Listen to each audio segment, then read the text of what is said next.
Украинанын жогорку радасынын депутаты Сергей Лещенко Киевдеги брифингде билдиргендей, 2016 жылга чейин Дональд Трамптын шайлоо штабын жетектеп келген Пол Манафорт 2007-2014 жылдары Украинанын качкын президенти Виктор Януковичтин региондор партиясына жардам берип, ал үчүн ири суммадагы акы алган. Депутаттын айтымында Пол Манафорт аталган каражатты жашыруу максатында Белиз мамлекетиндеги офшорго которуп, андан ары Кыргызстандын банк эсептеринин бири аркылуу тышка чыгарып кеткен.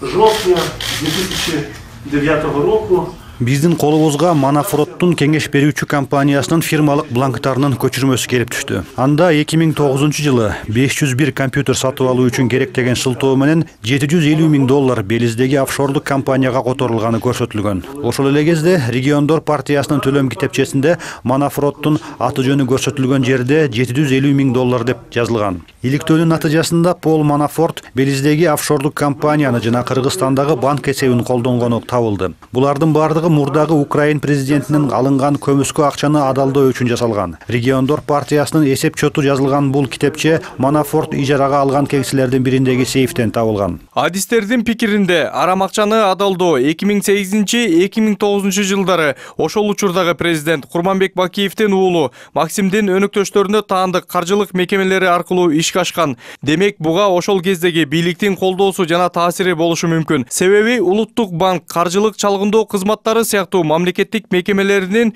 жардамысыз аны ишке ашыруу мүмкүн эмес дешет адистер. Албетте ал убакта айтсак болот, ошол Азия Универсал банкта баягы бийлик өкүлдөрү, ошол Улуттук банк, финансылык көзөмөлдөө органдары менен бул операция ошолордун кол астында эле жүрүп жаткан болчу да.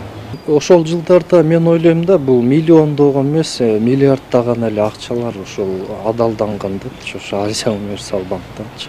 Анткени бардык мүмкүнчүлүктөр бар болчу. Анын үстүнө кайсы мамлекетте банк системасы, каржылык көзөмөл тармагы коррупцияга малынса, эл аралык шылуундар ошол өлкөнү тандап, арам акчаны адалдаштырат дешет адистер. Бирок айрым эксперттер арадан 8 жыл өткөндөн кийин гана бул маселеге көңүл бурулуп жатканын чоң саясатка байланыштырышат. Демек, ошончо убакыттан бери бул схемаларга эч ким көңүл бурбаса, анда азыркы учурдагы чыгарылып аткан маалыматтар бул саясий катары болгон күрөш бир капталуу болуп эсептелинет. Анткени Америкада болуп аткан Трампка каршы иш аракеттердин баары кайсы бир компроматты алып чыгып туруп эптеп Трамптын деген абийирин жерге төгүш керек болуп атат да.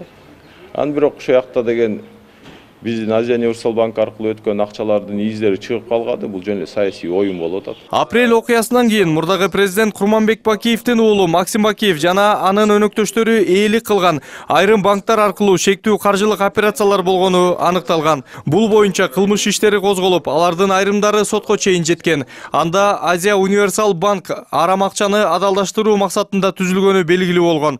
Бул финансылык мекеме аркылуу социалдык фондко которулган 1,5 миллиард сомдон ашык каражат өлкөдөн чыгарылып кеткен. Мынча суммадагы акчаны кайтаруу үчүн Кыргызстан эл аралык сотторго кайрылганы менен азырынча майнап жок. Мирбек Айтикеев, Алтынбек Каныбек уулу, НТС.